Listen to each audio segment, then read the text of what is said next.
안녕하세요. 글 쓰는 이정호입니다. 오늘은 제가 오랫동안 마음에 품어온 책 한 권에 대해 이야기하려 합니다. 책을 읽다가 밑줄을 긋는 순간이 있지 않으신가요? 펜을 멈추고 잠시 천장을 바라보게 되는 그런 문장. 저는 알렉시스 카렐의 인간이란 무엇인가를 읽으면서 그런 순간을 여러 번 경험했습니다. 1912년 노벨 생리의학상을 받은 외과 의사가 생의 끝자락에서 남긴 질문. 인간이란 무엇인가? 수술대 위에서 심장을 직접 다루었던 사람이 그럼에도 끝내 알 수 없었다고 고백한 그 질문이 저는 왜인지 오래도록 마음에 남았습니다. 오늘 이 글은 그 질문 앞에 제가 조용히 앉아 써내려간 에세이입니다. 함께 감상해 주세요. 우리는 대리석인 동시에 조각가다. 이정호. 매일 아침 우리는 거울을 봅니다. 세수를 하고 머리를 매만지고 오늘 하루를 버텨낼 얼굴을 점검합니다. 그런데 가끔, 아주 가끔 그 익숙한 얼굴이 문득 낯설어지는 순간이 있습니다. 나는 대체 누구인가?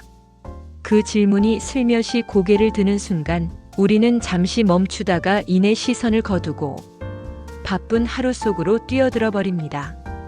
알렉시스 카렐은 그 질문 앞에서 도망치지 않았던 사람입니다. 카렐은 인간의 몸을 소우주라 불렀습니다.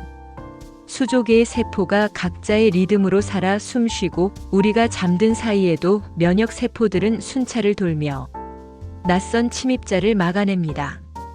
생각해보면 경이로운 일입니다. 나는 아무것도 하지 않아도 몸은 나를 살리기 위해 끊임없이 일하고 있다는 것.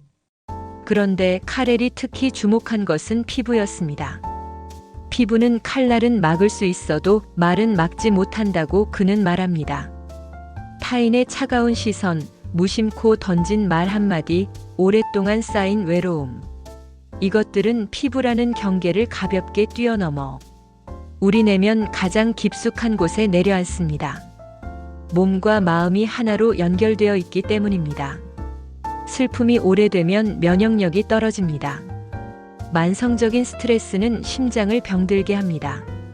사랑받는다는 느낌은 실제로 통증을 줄여줍니다. 이것은 비유가 아니라 생리학입니다. 그러니 마음의 상처를 그냥 마음이 약해서라고 다그치지 마세요. 그것은 의지의 문제가 아니라 우리 존재의 설계가 본디 그러하기 때문입니다. 우리는 전신으로 세상을 겪어내는 존재입니다. 피부 안쪽의 모든 것이 함께 울고 함께 아파합니다. 카렐은 또 이렇게 경고합니다. 사용하지 않으면 퇴화한다. 이것은 근육의 법칙입니다. 깁스를 한 채로 2달을 보내면 그 안의 팔은 눈에 띄게 가늘어집니다. 쓰지 않은 근육은 스스로를 거두어 드립니다. 신체는 낭비를 허락하지 않습니다. 그리고 카렐은 말합니다. 이 법칙은 정신에도 그대로 적용된다고. 모르는 것이 있으면 검색합니다. 계산기가 있으니 암산은 잊어도 됩니다. 추천 알고리즘이 내 취향을 대신 골라주고 AI가 문장을 대신 써줍니다. 이 모든 것은 분명 우리의 삶을 편리하게 만들었습니다.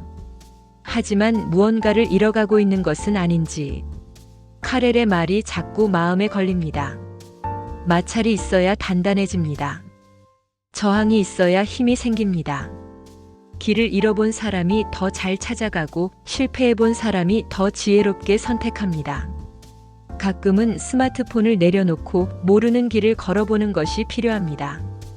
답을 찾기 전에 스스로 생각해보는 시간을 허락하는 것.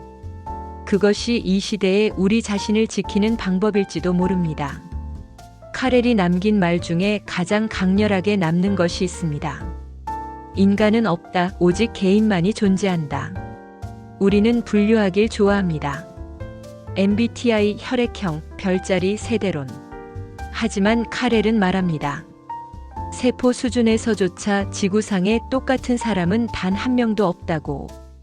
유전자가 지도를 그린다면 어떤 길을 걸을지는 오직 그 사람의 선택과 경험이 결정합니다. 나는 ENTJ이기 이전의 나입니다.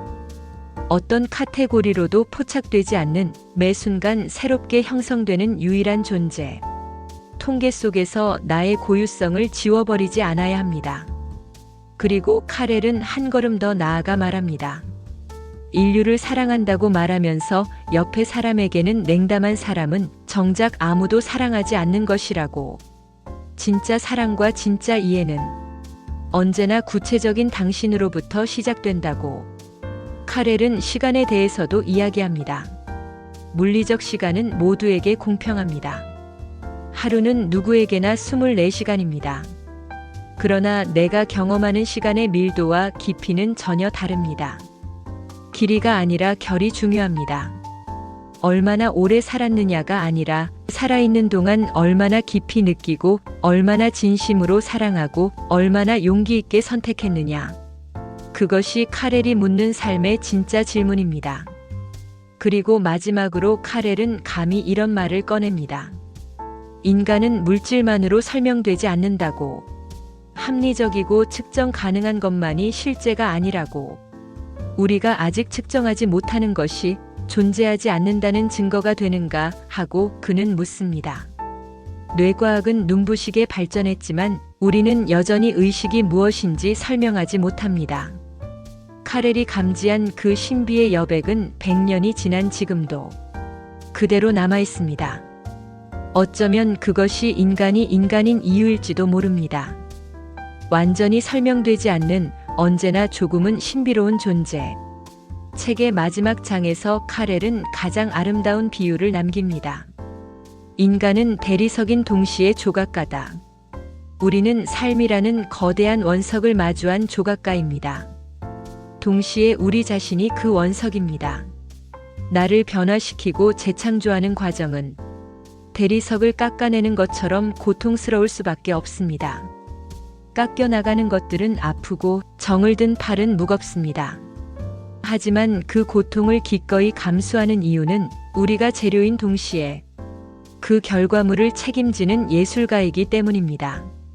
실패는 조각가의 실수가 아닙니다. 그것은 형태를 찾아가는 과정입니다. 상처는 흠집이 아닙니다. 그것은 대리석에 새겨진 시간의 결입니다. 방황은 낭비가 아닙니다. 그것은 어떤 형상으로 완성될지 가능성을 탐색하는 시간입니다.